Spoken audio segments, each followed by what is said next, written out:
You're listening to the Hurdy Gurdy Travel Podcast. I'm your host, Justin Vacula, here to help you travel the world at next to no cost through credit card points, miles, benefits, and rewards. Make money, save money, and take advantage of great deals. It's been a nice week for me. More poker play in Atlantic City and Chester, Pennsylvania, once again enhanced by credit card benefits with free rooms, waived resort fees, comped food, lounge access, and good time spent with friends. I've been cashing in on so many gift card deals, pushing some high spend goals before the year's end, and cashing many reward points from GameStop purchases. I'm now with new sweaters, wallets, phone chargers, and much more. I'm continuing to pay next to nothing for gas and groceries, thanks to deals enhanced by credit card returns, and I'm ready for Las Vegas. I'll be leaving December 16th and returning on the 25th. Only $160 for the entire stay, and the flight is covered with Delta miles. Only about $20,000 for the round-trip flight, in addition to Sky Club lounge access, Centurion lounge access, priority boarding, and free check bags. I'll be ready to skip lines in Vegas with MGM Gold status and Caesars Diamond status. I'll use rewards from the My Vegas games I discussed in a previous episode and use free valet services. Most of all, I'm really excited to apply for new credit cards in January of 2020, right after the ball drops. Life is pretty good, largely thanks to, of course, credit cards. Joining me today for episode 9, recorded in November of 2019, is David of the TravelExploreClick YouTube channel. He hosts weekly live streams and uploads multiple videos each week talking about travel and credit cards. Thanks to the wonderful world of credit card rewards and deals, he flies business class to Colombia from the United States multiple times each year, amplifying his pursuits of adventure and photography. I hope my conversation with David inspires you to up your game and get more involved in the credit card space. As always, I'm here to help you on your credit journey. Simply reach out through my website at hurdygurdytravelpodcast.com. David and I focus on enhancing the travel experience, how to get started with credit cards, address hesitancy people have in applying for cards, how to reach minimum spend requirements, and many other benefits credit gives you compared to using debit or cash. On with the show. Enjoy. All right. Thank you very much for coming on today. Hey, nice to be here. Great. Yeah, thanks for inviting me on your show. Now we get an opportunity to turn the tables here and for once not recording from a hotel or using some really strange Wi-Fi. So this should be the best quality yet. Yeah. Now I'm on the hot spot. It's a little different. Yeah, turn the tables. All right. Well, one thing I do on this podcast, I talk about credit cards and travel. So that's what you do with your channel, TravelExploreClick. Can you first tell listeners about your channel and what you do? Yeah, so I started the channel TravelExploreClick about 2 years ago. My main focus has always been photography. Once I went to all the areas in my neighborhood and took pictures, I like taking landscape pictures.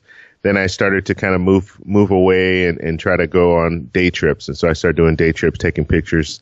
And then I got to the point where I said, you know what, I need to travel. I need to go somewhere else and take pictures of places that that I've always dreamed of taking pictures of. And so that's when the travel bug really started to hit me. Prior to that, I wasn't really thinking about travel, but when I started thinking about travel, obviously you have to think about money. My first couple of trips, I didn't use credit cards or travel points or anything like that, so I was just using my cash, and I started to realize there's no way I'm going to be able to do this without some type of assistance.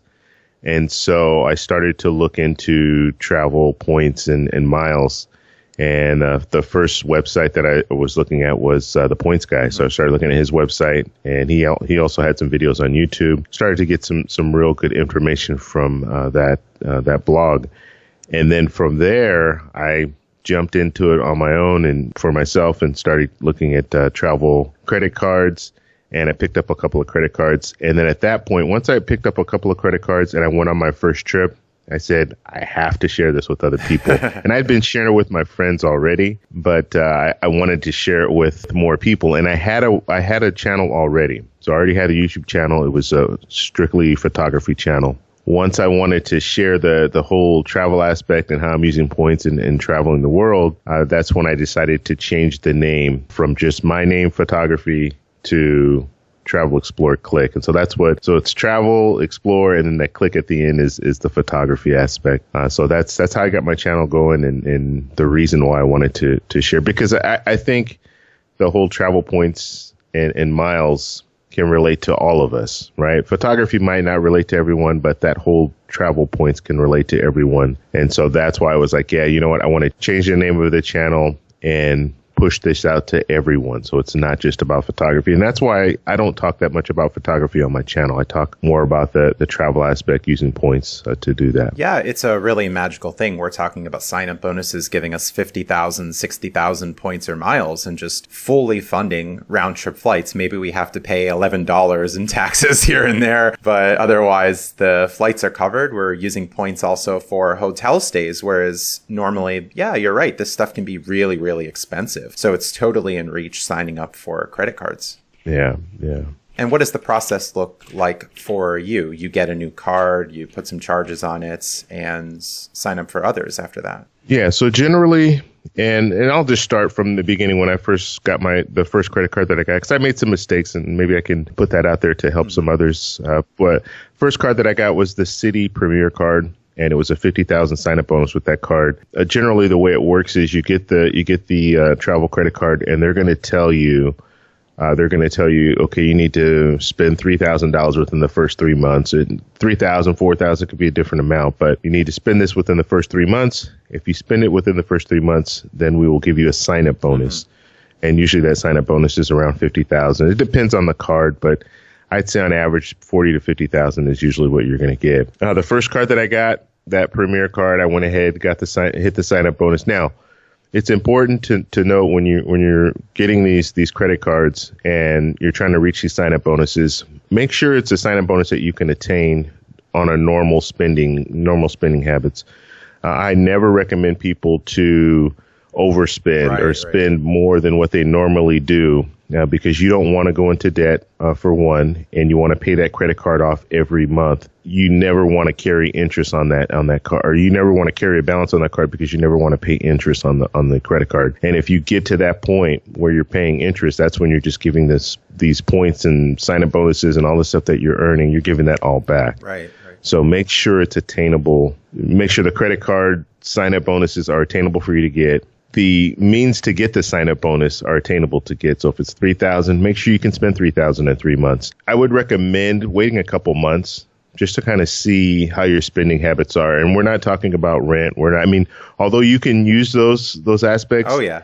I always tell people, try to see if in a normal month, how much you spend on your debit card if you're using debit card at the time. Oh, the horror. Yeah. So just try to see how much you normally spend, not including any of your home loan or your car loan or anything like that, or your rent or whatever. And then if you're spending around $1,000, well, then you know that you'll be able to hit that $3,000. Now, if it's $4,000 or $5,000, you need to see what that spending habit's like too. You can also pay up things that you like. Maybe it's your car insurance. You can pay that up lump sum, because you're going to have to pay that over time anyway. Right. So maybe look at stuff like that. Things like that will help you. If it's something that you're already going to pay, then maybe pay it up front, and that will allow you to hit that sign up bonus too. So it's just another thing to think about. Basically, that's what I did. Got the Citi Premier card, hit the sign up bonus, had 50,000 points, and with those 50,000 points, I transferred those points over to it was Virgin America at the time. It's Alaska bought them out now, but Virgin America, that's where I transferred my points. I transferred and I only got so I transferred 50,000 points. I only got 25,000 points. So I lost value in those points. Although, and this is another thing too that you need to think about. Once you have those points, and if they're flexible points, if you have points with, let's say American Express, if you have points with Chase, like Chase Sapphire, the Ultimate Reward points, if you have the Citi Thank You points, you want to keep those points in that system for as long as possible, because you don't want to just transfer them to one of the partners, because you never know what might come up, and you might need to use them for hotel stay, or you might need to use them for airfare. But what I did is I had the 50,000 points, and instead of waiting until I was ready to take a trip, I went ahead and just transferred them over to Virgin America, which is bad because now I'm stuck with Virgin America. I have to fly on Virgin America. Right. Whereas if I would have just held off, I could have used those points for other transfer partners. So you always want to leave them until I tell people, when you are ready to book your flight. I just booked a flight a couple of days ago. When you're ready to book that flight, that's when you transfer those points. And it doesn't take very long. It usually takes like 5 minutes for the points to show up in the account. So there's no harm in waiting. Right. And so I made the mistake of just transferring them all over. I lost half the value. So I went from 50,000 to 25,000 points with Virgin America. And I left those points there. I didn't do anything with them. I never flew on Virgin America. And what happened is Alaska Airlines bought out Virgin America. And so those points, they gave us kind of a time period, and they gave us a bonus to transfer our points over to Alaska Airlines. So when I transferred my points from Virgin America to Alaska, they gave me that bonus, and then it brought my points back up to 50,000, which was good. I since use those points to fly with Alaska. Right. But yeah, don't transfer the points. That's a real big a big no-no. Right. Don't transfer the points until you're ready to book. Yeah, I think it's very important to be deliberate about this game, that especially when we have flexible points, like what is the rush in transferring them, and some speculative booking, that doesn't really seem to make sense. So hold off to it. And if an upcoming flight, an upcoming hotel stay, well, then we could do that transfer right when we're ready to book, or even wait for some promotions. American Express is particularly good about that. Every month, every few weeks, it's like, oh, well, transfer your points to Life Miles and you'll happen to get a 25% bonus. And maybe that would be a better option than a previous plan that you had. We never know what's going to come up in months, years, and we might see some pretty good deals. And we don't want to be in a position of, oh, well, now I don't have any more points to transfer because I already did it. And a lot of this information is easy to come by. A simple Google search finds so many websites talking about redemptions, whereas we're not having to be overwhelmed and, oh, how am I going to use these points, or what am I going to do, or make a bad redemption like, oh, we're going to transfer our points to cover charges and only get like 0.6 of a cent per point value versus getting maybe 1.5 to 2 cents per point. Yeah, and with the travel rewards, I think we're getting a lot more value with travel points compared to cash in most circumstances. You definitely focus on the travel credit cards. To step back a little bit, we talked about the minimum spend requirements and basically enhancing our spend. The way I look at it is that the credit card is giving us a bigger return on our money for the spend that we're going to do anyway. Why not sign up for a new card and get like 10 to 15% back on our money rather than just using that debit card, using cash, or using a card that's only giving us 1 or 2%. So the optimal play is to get multiple cards and spread that spend across multiple cards. What I normally try to focus on when it comes to cards is you're gonna have earn possibility with each card, so multipliers, and you're trying to use your cards wisely when it comes to, okay, for restaurants I can get 3 points for every dollar spent with my Chase Sapphire Reserve, so I want to use that card for that. For travel, I get 3 points for every dollar spent with Chase Sapphire Reserve, so I want to use that card. But I might have another card where I can get maybe 2 points for every dollar spent, or 3 points for every dollar spent with gas, purchasing gas, so I'll use that card for situations like that. Or I have some Chase Ink cards. I have a Chase Ink cash card. I get 5 points for every dollar spent if I shop at Staples or shop at office supply stores. So if I'm in an office supply store, which now I go to office supply stores a lot more than I normally would have. Get that 5X. Just because of that. Because there's so much stuff you could find at an office supply store that you can find at a grocery store, or find at Walmart or Target or something like that. But I'll go to Staples or I'll go to Office Max because I know I can get 5 points for every dollar spent. You want to maximize what they're offering as far as their multipliers. And so, you'll use different cards to fit those needs.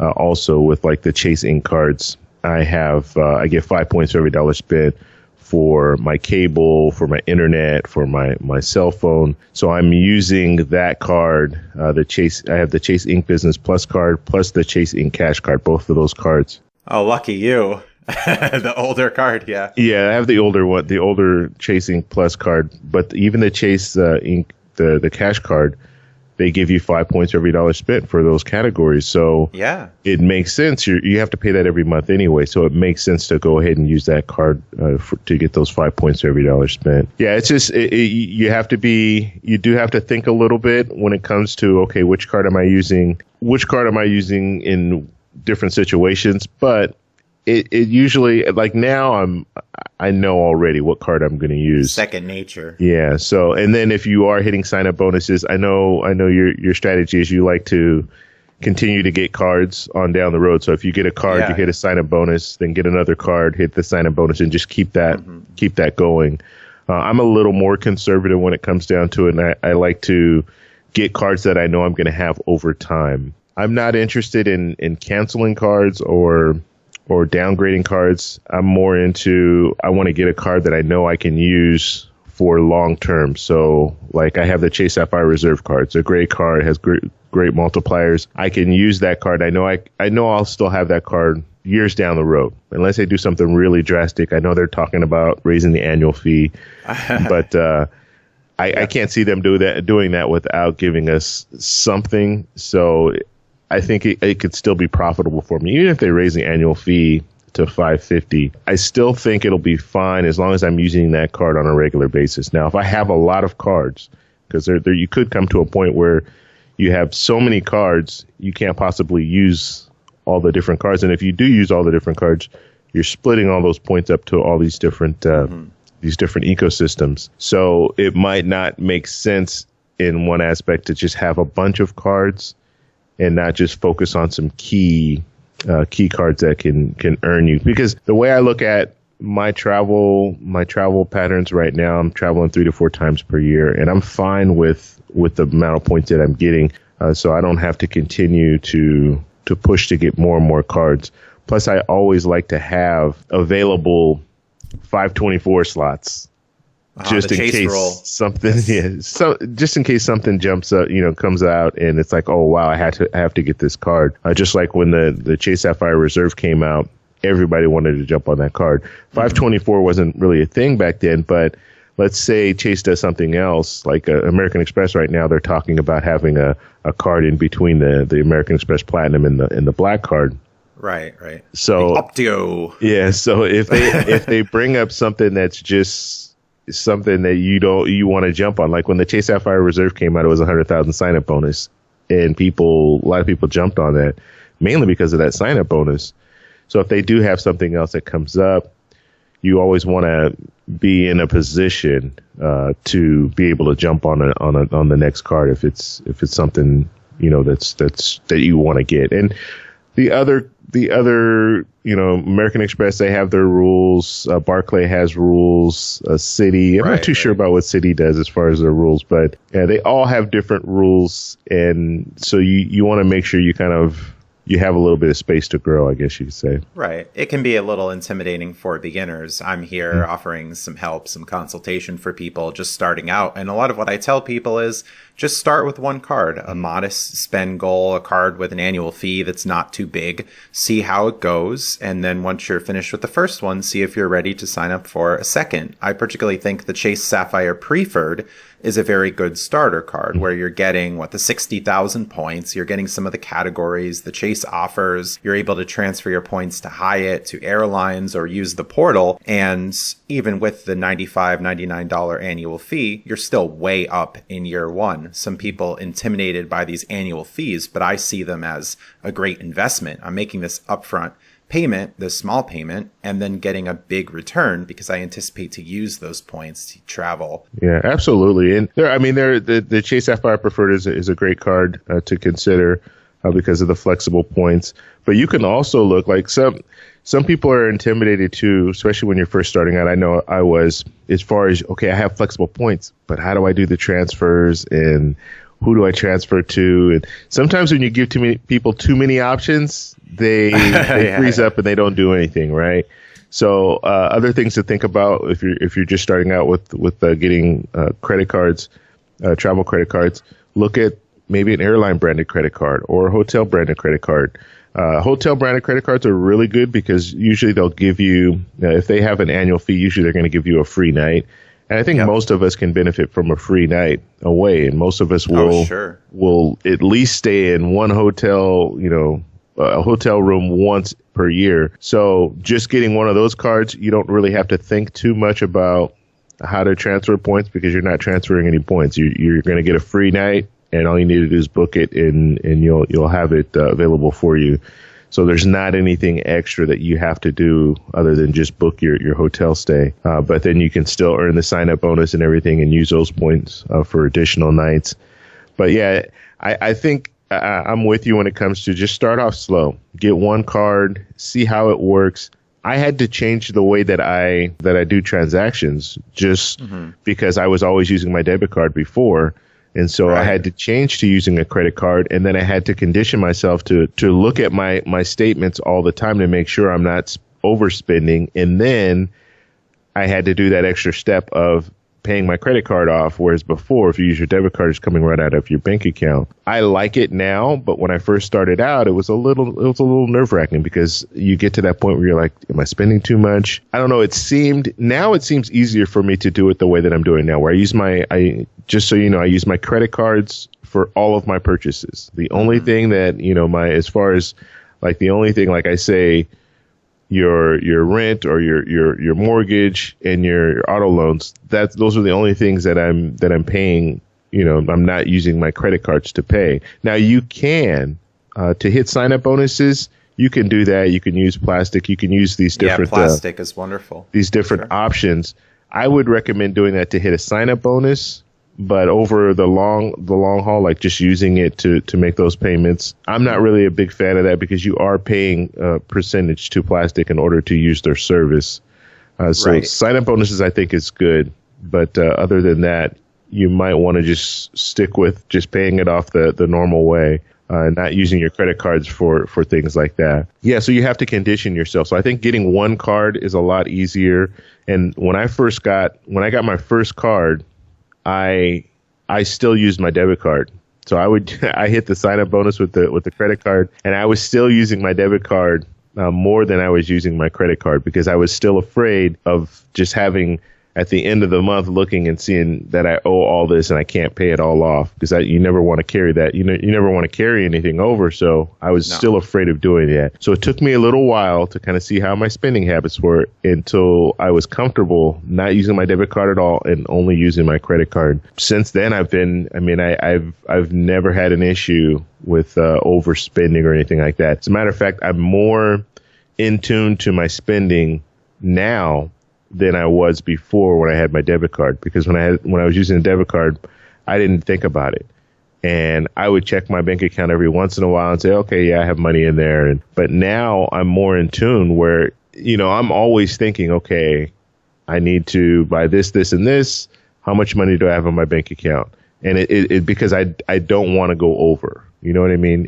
There's more pressure on me to do things to manage my money better when I'm using credit cards, and that pressure for me is good because it makes me perform better as far as not overspending. Right. And to back up a little bit, you mentioned Plastic. That's PLASTIQ, which is a payment processing service. And that's one that I use frequently to now pay my rent after my recent move. And it's a bit of a math problem because, yes, they do charge a fee.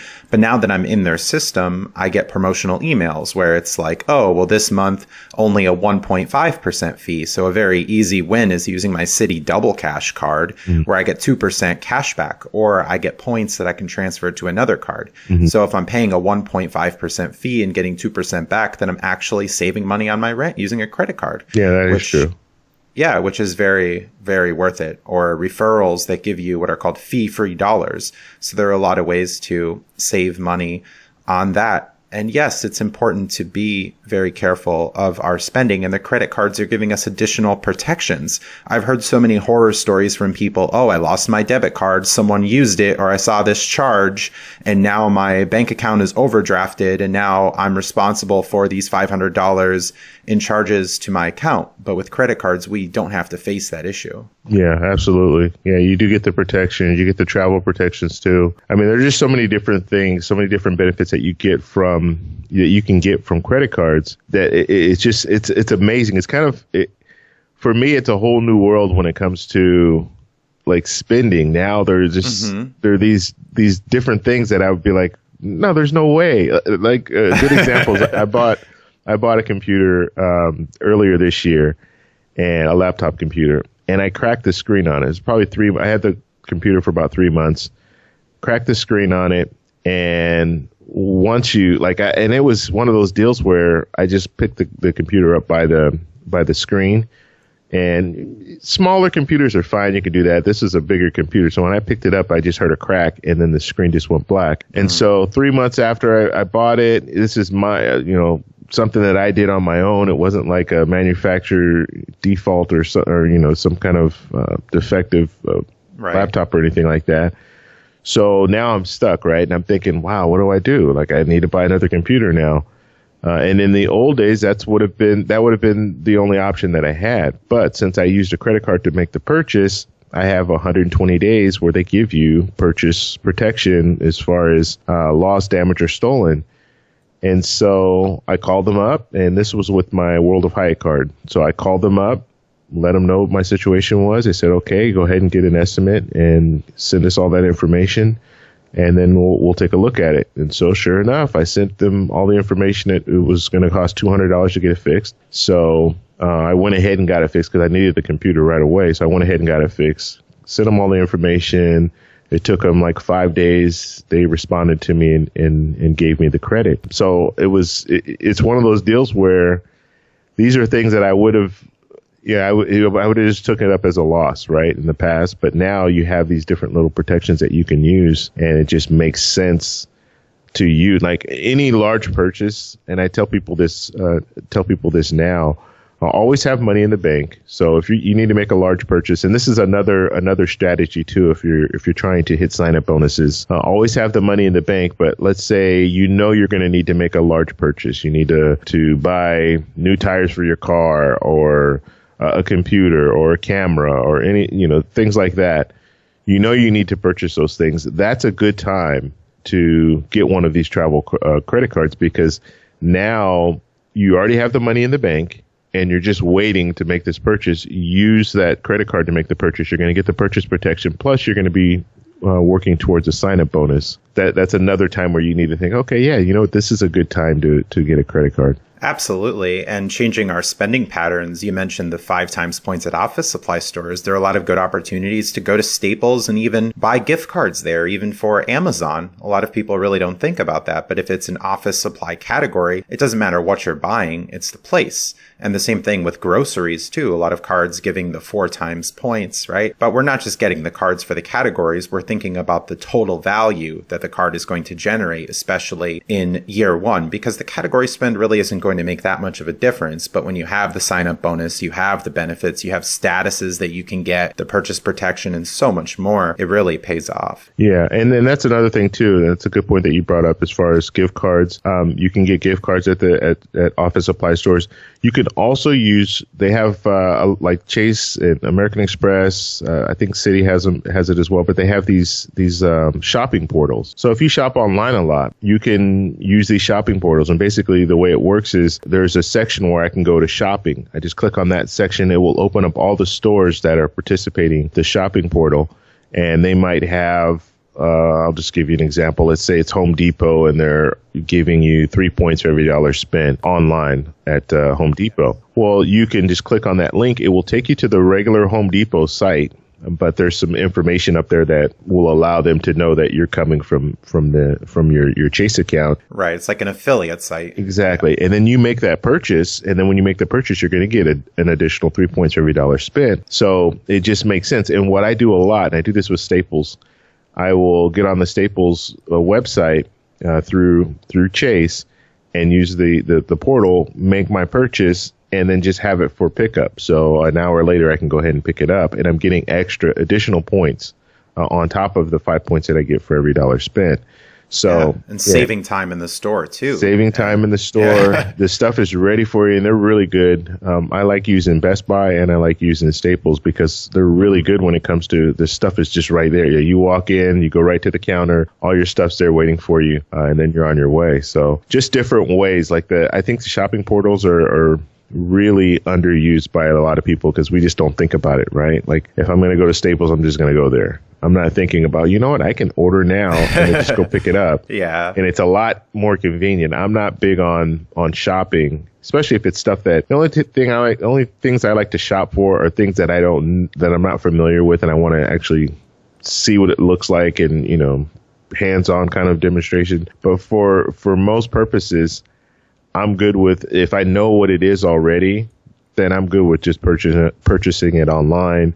I use Amazon a lot now. Unfortunately, Amazon doesn't have, you know, a similar setup for the carts that I have, but you can use those shopping portals and really make out when it comes to earning points. So you just need to be creative. I think that's another thing that credit cards has brought to my attention.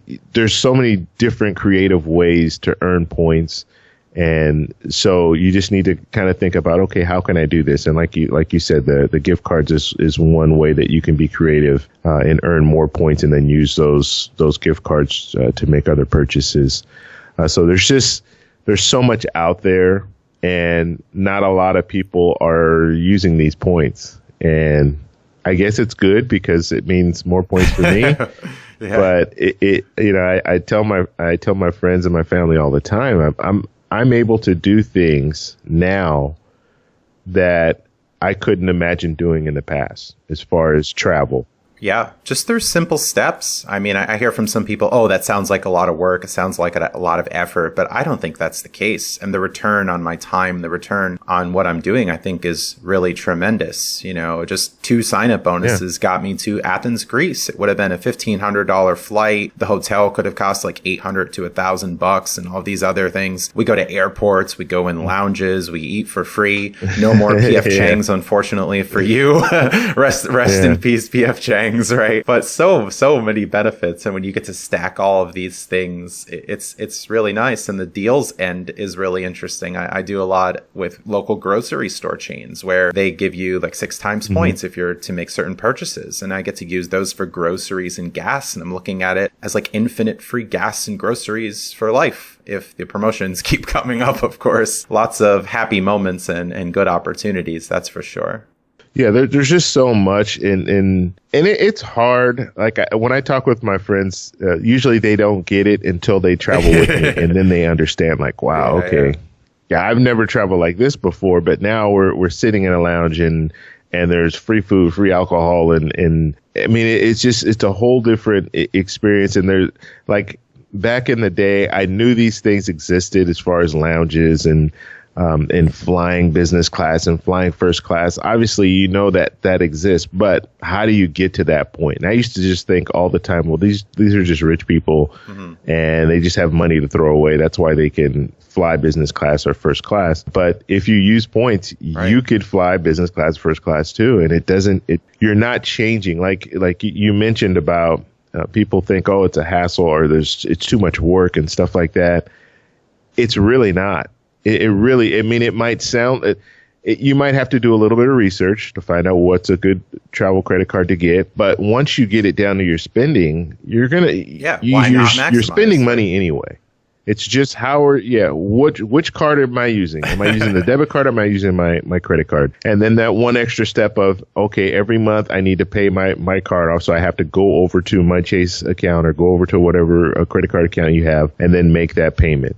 That's the only real difference. Everything else is doing research up front and knowing, okay, well, I'm going to use this card for restaurants and for travel. And so that's the only real extra stuff that you have to do. And it's well worth it when I'm sitting in I have a long flight and I get to sit in business class or first class and sleep on the plane while everybody else is, You know how it is. You know how it is in the economy. So, I mean, it's totally worth that little extra effort. It's not that much more that you're doing. And you talked a little bit about the restaurants. So if you have the priority pass access and you can go to some of these restaurants and get a restaurant credit, and who doesn't want to go to an airport and have an opportunity to get $28 of free food, and you can do it every 2 hours at a restaurant, which is crazy. Yeah, it's worth that little extra effort. You know, it's one of those deals where you don't want to give people too much, because then they're like, okay, I'm going to do it. And then if everybody's doing it, are we still going to get the same benefits? I don't know. But it's not hard. It really isn't if you take a little bit of time. Yeah, I don't think it's going anywhere. You know, a lot of people just don't care. A lot of people, oh, I'll just pay for it, or oh, this and that, or they're just using that one credit card. I mean, so many times I hear conversations with people, I get one free flight a year and I put everything on my American Express Platinum card. They're like, no, that's absolutely the wrong way to go about it. You're only getting 1X, and after that first year, you're having to pay that big annual fee. And is that really worth it? Yeah. Right. And again, with the annual fees, you could get that first year. It's a bit of a math problem to see if it works. Normally cards are working in that first year, and then you could reevaluate in year 2 and say, okay, I'm going to call in and ask for a retention offer. Maybe they'll waive the annual fee. Maybe they'll give me some sort of compensation for keeping the card. Like I called Citi recently with my Citi Premier, and they told me, we'll give you a $95 statement credit if you spend $1,000 each month for the next 3 months. So that's an effective waiving of the annual fee. So I can keep that card for 1 more year. It's not like we're super committed. Like I went to the Hilton Grand Vacations presentation for their timeshare stuff, and they want you to make this huge upfront deposit, and it's very difficult to get out of it. And then you have to pay these maintenance fees and financing fees. It's like, no, just start with a simple card, some small annual fee. You can see the benefits are there, and you see what people like you and me are doing. We're posting these pictures. We're posting these itineraries. It's no joke. Yeah. And it's so funny because you mentioned about posting pictures and stuff like that. When I started doing that, you're on Facebook or Instagram or whatever, you're posting pictures and stuff, and people are thinking, like, especially people that I work with, because we all make similar money, so they kind of know what I'm making, and they're like, how are you able to travel and do all these things? Like, how is this happening? And I tell them, and they still don't, like, they're still like, no, that can't do that. It's like, no, that's how I'm doing it. And it's really simple, and it doesn't cost, I mean, these trips are costing me, they're not costing me that much money. So pennies on the dollar. Yeah. Yeah. When I first started posting the pictures, it was just the pictures. But now I like to post pictures and write comments in there. Yeah. You know what? I did all this for, like, I just booked a trip to back to Colombia for Carnival in February. And so I just paid for my ticket. It costs, out of pocket, it was $88. And then I used 70,000 points. I'm flying business class the whole nice round and I did some creative things though. So with United and with the Star Alliance partners, you can do stopovers, and you can do an open jaw. So basically, I'm flying into Barranquilla for Carnival. I'll be in Barranquilla for 5 days, and then I have like an open ticket, and I didn't know exactly where we were going. I think we're actually going to drive somewhere. So I didn't book anything else, or I didn't book another flight until like on March 6th. So from February 19th to March 6th, I don't have a flight, but we're going to be driving all around the country. The open jaw is you just need to show up at another airport. So you don't have to fly into one airport and fly out of another, out of the same airport. You can fly out of a different airport. And so I'm going to be flying out of airport in Bogota, flying over to Cartagena. That's a free flight. I don't have to use any points for that flight. I just have to pay, I think it was $4 or something like that for the taxes and fees. So I'm flying to Cartagena. I'll be in Cartagena for the weekend, and then I'll be flying back to Bogota, and then flying back home. You have to fly back to Bogota to fly home. But I'm getting some extra flights in there, like at least one extra flight for free. And then I have an open jaw. The open jaw just means that I don't have to fly out of that same airport. So there are creative ways that you can do things, especially if you're like a backpacker, or you're thinking about, I want to travel. I don't want to just fly to one destination and then fly back home. I want to be able to travel around the country. Right. And so you could fly into one destination, one city, and then drive or take a bus or take a train or whatever you want to do to get to that next city. And then from that city, then you can fly home, or you can fly, to some different destinations. It's perfect for people who don't really have a set plan. Like, okay, I want to fly here, then fly there, then fly there. If you don't have that plan, then it's perfect just to fly into one spot and then move your way around the country. So. Right. And I'll be doing something similar with my upcoming trip to Hawaii. I have free night certificates from the American Express Aspire card, and so does my travel partner. So we have 3 nights in Hawaii just from that Aspire card, which I view as a negative cost. Yeah, that's a really good card because I'm getting $500 in credits. The annual fee's $450, and then we're getting Hilton Diamond status and so much more. So we'll use those for 3 nights in Hawaii in Waikiki Village. I'm doing a one-way from Philadelphia to Vegas. I'll stay in Vegas for 3 or 4 nights. And since I have diamond status with Harrah's through credit cards, I only have to pay $20 a night and waived resort fees. So I'll stay in Vegas for 3 or 4 nights. And then I have a round trip from Vegas to Hawaii. And then I'll come back. I'll have 3 or 4 nights in Vegas again and then do a one-way to Philadelphia. Yeah.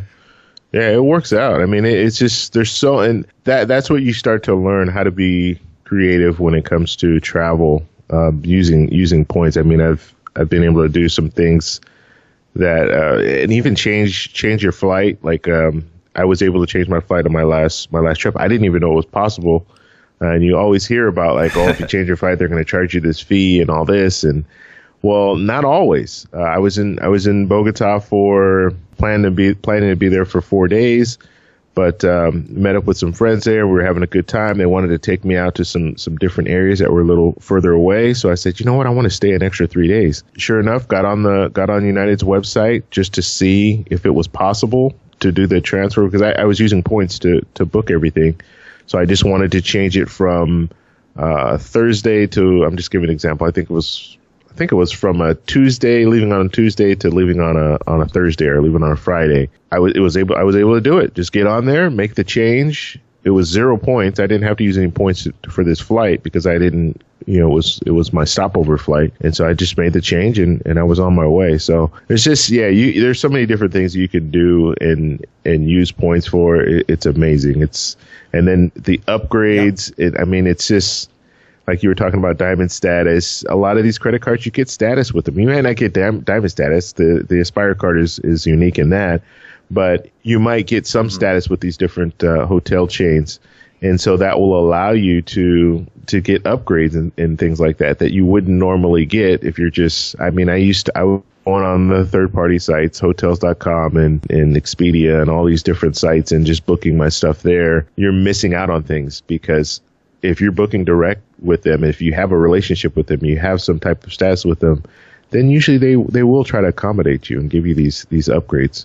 Yeah, and with Hilton, free breakfast for me and a guest, I'd spend $10, $15 for a breakfast. And when I'm taking these 5-night stays, that's tremendous savings right there, and really convenient too, rather than having to leave the hotel, find a place, and you're stuck with a bon pain or some bagels at Dunkin' Donuts or something, right? We're getting some high quality food. Almost every Hilton property I go to, it's the sauteed veggies, potatoes, oatmeal bar, a lot of really nice stuff. And it's to the point now where when I'm flying, I'll intentionally take a layover of 2 hours rather than something really quick going from one plane to another, so I can sit and visit the Delta Sky Club or American Express Centurion Lounge. It's really wonderful versus that airport food that could be so expensive. And plus, we're out of the main terminal. It's a quieter area. We get to charge our devices. You get to take a really shower in some of these places. Now, I don't know if you're into that. I've done it once, and I actually liked it because I had a long flight. I had a layover in between.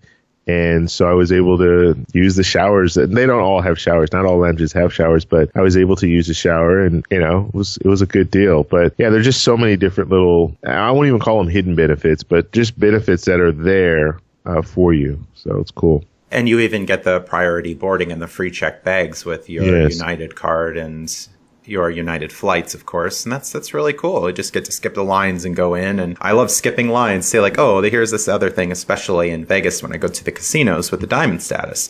I don't have to wait the 30 minutes in the buffet line, or I can skip the lines checking into my hotel. It's a time is money, free valet at multiple casinos rather than walking through the parking garages. And especially at Borgata, it's quite a long walk because you just have to walk through the mall area. So a lot of really cool things that add up. I try to keep track of the gains that I have through credit cards, and I'm not always putting stuff in the spreadsheet like that free meal. But if I were to do that, the numbers go way, way up. So significant quality of life enhancement. Yeah. And then little things too. Water. I mean, you go to a lounge, you get free water, you get free drinks and sodas and all that stuff. Whereas if you're in the regular terminal, you have to pay for that stuff. And we know how these prices just jump, double, triple what they're worth, or what you normally pay for them just by stepping into the airport. That ability to get some of these things, that's saving you money, because I had the same routine when I first started out traveling. and this is before points and credit cards and stuff like that, I would go and I would always want to have something to eat on the plane. And so usually what I do is I'd go to the little gift shops because I didn't want to go sit at a restaurant. So I go to the gift shops. I get one of these sandwiches that they have in there that are probably 3-4 days old, and then get a bag of chips and a water, and it would cost like $16. You go to a lounge now and you can eat there. I mean, you're not supposed to take food away, but I mean, some people like me will take snacks and stuff like that just for the plane ride. But you have that opportunity to get water and get soda and stuff like that and take it with you if you want to do that, or use that restaurant credit and get the food to go, which that's what I did in my last trip. Went to P.F. Chang's when they were still open for business for Priority Pass. Got my food to go and took it on the plane. So I had a full meal that waiting for me when I was ready to eat it. So and that's free. That's you're not paying anything extra for that. So. Yeah, and a lot better than what a lot of credit cards are giving. I went to Costco recently to activate a membership as I had a really good Groupon deal from there. The woman at the desk was, well, you could sign up for our Costco credit card and we'll give you a $60 store credit. And I really wasn't going to get into much of a discussion with her, but I said, oh, no, thanks. I'm going to be signing up for other credit cards soon, so I don't want to sign up for this one. Oh, but it's free. It's free. And you get unlimited cash back on this card. I'm like, no, it's only a $60 sign up bonus. It's just really bad compared to so many of the other cards that we can get. And even people in the game for years are still getting new cards with really lucrative bonuses. Yeah, definitely. Very good. All right. And one thing that you do is you host a live stream on your YouTube channel. I think it's a unique thing in this YouTube space is some creators are hosting live streams, but maybe it's only once a month, but you're doing them on a pretty regular basis. Yeah, we do live streams every weekend. Saturday right now is our schedule, Saturday at 7 p.m. Pacific Standard Time. I am considering changing it to Sunday. Just kind of looking at some of the numbers. Sundays, usually I get a better audience, more people on Sunday. But right now it's every Saturday, 7 p.m. Pacific Standard Time. So if you subscribe to my channel, hit the little bell notification, you'll know anytime that I'm doing a live stream. And I always promote it out. So we have a WhatsApp group. TravelExploreClick group, WhatsApp group. So you can join that. If you go to any of my videos, there's a link in every video in the description. So you just click on the link for the WhatsApp group. You can go over there, and we do a lot of talking in there about travel credit cards and a variety of different things. But it gives you an opportunity to talk with us one-on-one. It's basically a big group text, and so. You can talk to people individually, talk to people in the group, ask questions, and then you'll also know when we're putting out videos. And I say we because it's not just me that has a YouTube channel. We have some other people in the group that have YouTube channels as well as you. You have your podcast and your YouTube channel. So anytime that we have new information or new videos to put out there, we always put it in the WhatsApp group. Right. And it's really valuable with all of these online communities. You're not in the dark. It doesn't have to be, I'll never be able to figure out this credit card thing because there are so many people with helpful advice. You can just go in, ask a question, get a good answer. A lot of knowledgeable folk and really good websites like Doctor of Credit is one that I visit on a regular basis. He's doing the Lord's work there. That's for sure. Yeah, I'm starting to look at that site more and more, and I really do like it. Before I was more into and I told you guys how I got started with the points guy and boarding area, which I still look at those sites. But Doctor of Credit, they have some really good information on there. I think they're a little more aggressive in pulling up. They're a little more aggressive when it comes to some of the rumors and stuff like that. They'll get that information out before. And I'm not a big fan of rumors, but I like to know kind of what's out there. So even if it's a rumor, I still want to know, and then I can decide for myself if, this does sound like it's a reliable source. You know what I mean? Because they will always give you the sources and things like that, so you kind of know where it's coming from. More stuff out there on a regular basis. Doctor of Credit does, and then I see I think the points guy's a little more mainstream now, so there are a lot of articles that you don't see on the points guy that you will see on Doctor of Credit. So Yeah, and the synergy with credit cards, deals, bank account bonuses, so much else. So many ways for people to save money and make money, especially for people out there who are working in jobs that they don't like. They're making little money and they're wondering, hey, how can I save? How can I make more money? Like, there's so much out there that you can do if you're knowledgeable in this space that's accessible by most people. Just a level of discipline, a level of organization. I think there's always something that someone can do. I'm not saying go out there and sign up for the American Express Business Platinum as your first card, but there are so many things, whether it's going into Wells Fargo and opening that bank account and getting that $200, $300 bonus, opening that new credit card, getting that nice sign up bonus. And even if you travel maybe just once or twice a year, certainly will save you money on that. Yeah, absolutely. Absolutely. Good. All right. Any closing thoughts? Anything else you'd like to share with listeners? Just make sure you go to my channel, TravelExploreClick, and subscribe to the channel. Hit the little bell notification. And we also have a TravelExploreClick group with Facebook. Oh, my God. Why am I messing this last part up? Try again. That's all right. It's all right. Oh, man. TravelExploreClick. And hit that little bell notification so you can be notified of any future videos. I put out videos generally every other day, and we do live streams on the weekend. So every Saturday at 7 p.m. Pacific Standard Time, we'll do a live stream. And you can also find me at on the WhatsApp group, at Travel Explore Click group. Just click the link in any of my videos. There'll be a description to join that. Also, we have a Facebook group. I'm not as active in the Facebook group as I am in the WhatsApp group. But we do have a Facebook group, so you can go over there. There's also a link in the description. So that's all I have, man. Justin, thank you very much for having me on. I really appreciate being here and talking about points. And I can talk about this stuff forever. I mean, it's one of those deals where never-ending stories of success using points, yes, right? So, yeah, it's just an amazing thing. And one more thing, you also launched your Creator Visuals channel, your newer YouTube channel. Yeah, absolutely. So I do have a channel. So I had the Travel Explore Click channel, and I do some interesting things with live streams as far as the visual aspects. My live streams I've been getting a lot of compliments for, and then video production I've been getting compliments for. So I would get a lot of people asking me questions about how are you doing this, and what are you using for this, what are you using for that. And because it wasn't on the topic of travel credit cards, I didn't want to spend too much time talking about it on that channel. So we'd be in live streams and people would ask, well, what kind of camera are you using, and this and this and that. And of course I wanted to discuss that kind of stuff because that is, that's really what got me to the travel credit cards, space. Like, so I wanted to share that information, but I found that especially if I put out a video that dealt with photography and stuff like that, a lot of people didn't tune in.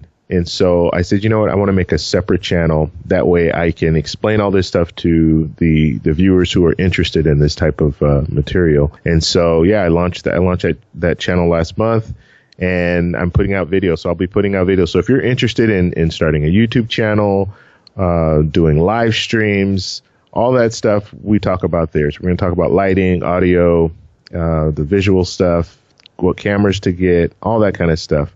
We'll be talking about its creator visuals. Just go on YouTube, type in creator visuals, and it'll take you over there. And right now I have about 4 videos, but I'm going to ramp it up, and we're going to start doing more and more videos. I'll do live streams on there as well. So if you have questions and you want to ask me directly, you can do that. And we're going to I'm going to start doing some live unboxings. So we'll have like a live stream of me unboxing something. That way, if you can ask me questions while I'm unboxing it, hey, well, what does this look like, or how does this feel, and that kind of stuff. So we're really gonna get that channel going. Yeah, thank you for reminding me. I always forget to talk about that, but yeah, I do have another channel, and that's what it's all about.